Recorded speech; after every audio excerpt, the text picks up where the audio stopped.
FM's Top of the Hour News. Magandang umaga mga ka-Star Nation, ang ating Philippine Standard Time, 7 minutes after 9 in the morning. Ako po si Star DJ Ethan Gray para sa ating Top of the Hour News at narito na ang ating mga headlines.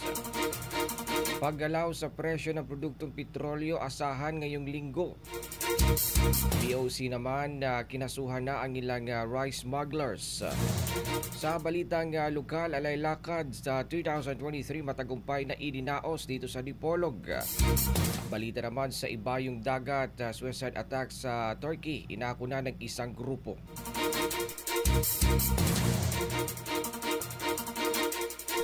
At ngayon para sa detalye ng ating mga balita, nasampahan na ng Bureau of Customs ang tatlong rice importers na may kinalaman sa bodega ng bigas na kanilang sinalakay. Bukod sa 4 na smuggling complaints ay mayroong 3 kaso ng economic sabotage habang isa ay ang paglabag sa Customs Modernization and Tariff Act sa ilalim ng Agricultural Product Smuggling. Magugunitang noong Agosto ay sinalakay ng BOC ang nasabing bodega sa Bulacan at nakita dito ang ilang sako ng mga imported rice. Inaayos na rin ng ahensya ang pagsampa ng kaso sa mga smugglers sa Zamboanga City na sinalakay nila noong nakaraang linggo.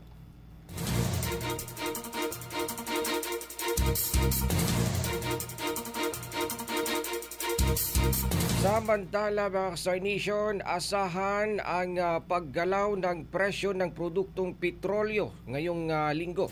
Batay sa pinakahuling abiso ng mga industry players, maaring umabot ng hanggang 2.50 pesos ang pinakamataas na tapyas ng produktong gasolina, habang ang diesel naman ay inaasahang tataas ng 10 sentimo hanggang 50 sentimo.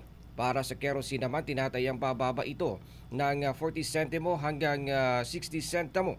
Batay sa datos ng Department of Energy, sa kabuuan ng 2023 ay umaabot na ng 17.30 pesos ang pagtaas sa presyo ng gasolina, habang 13.40 pesos naman para sa diesel at 9.44 para sa kerosene. Malalaman ngayong araw ang kabuuan ibabawas at itataas sa presyo ng mga produktong petrolyos na kadalasang pinapatupad sa kada araw ng Martes.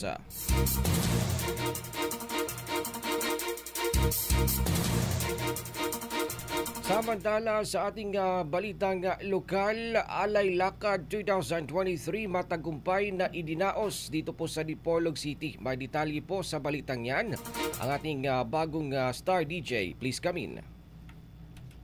Matagumpay na ginanap ang Alay Lakad 2023 walk activity na nagsimula bandang alas 5 na madaling araw nitong linggo sa Dipolog Boulevard hanggang sa Dipolog Sports Complex, Barangay Ulingan. Pinangunahan ang nasabing aktibidad ng lokal na pamahalaan ng syudad at sa koordinasyon ng Alay Lakad Council, miyembro ng Sangguniang Panglunsod at iba pang mga panauhin.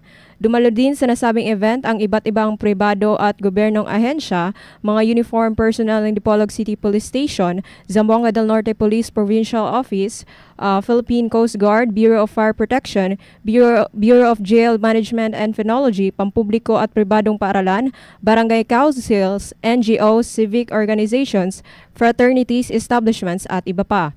Dagdag pa na nagkaroon din ng raffle draw na may major prizes na 30,000 pesos para sa first prize, 20,000 pesos para sa second prize at 10,000 pesos para sa third prize. Habang mayroong consolation prize na 25 kilos ng bigas. Tinapos ito ng awarding ceremony para sa nanalo ng Mr. at Miss Alay Lakad 2023. Yan muna ang ating update para sa number 1 and most trusted radio network in the country, Bombo Radio Philippines, Basta Radio, Bombo! Samantala mga Star Nation, abangan po ninyo itong ating bagong Star DJ na inyo pong araw-araw na mapapakinggan dito lamang po yan sa Star FM.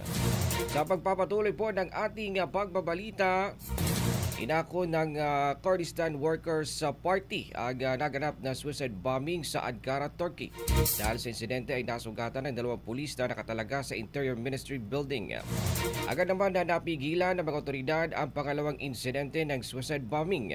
Nangyaring insidente ilang oras bago magpulong ang mga mambabatas matapos ang kanilang session break. Ang grupong PKK ay itinuturing ng Turkey, US at United Kingdom bilang mga terror group. Tawag naman ni Turkish President Recep Tayyip Erdogan ang insidente bilang isang terror attack. Huling insidente ng bombing ay naganap noong nakarang taon sa Istanbul na ikinasawi ng 6 na katao. Nangunang US sa pagkundina ng nasabing terror attack sa US.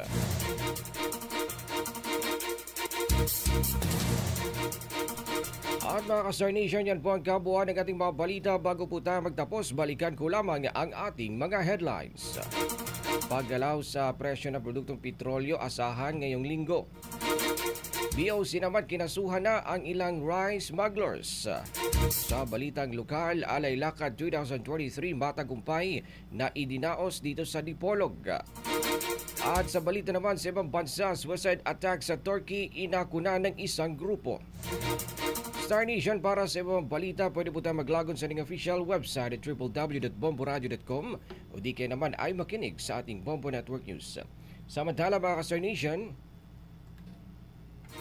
Christmas is a time for sharing, giving gifts for everyone. What matter now is sa ating Christmas countdown, 84 days to go na lang bago ang Kapaskuhan. Ako po yung tagapagbalita, Star DJ Ethan Gray. Magandang umaga, Dipolog City.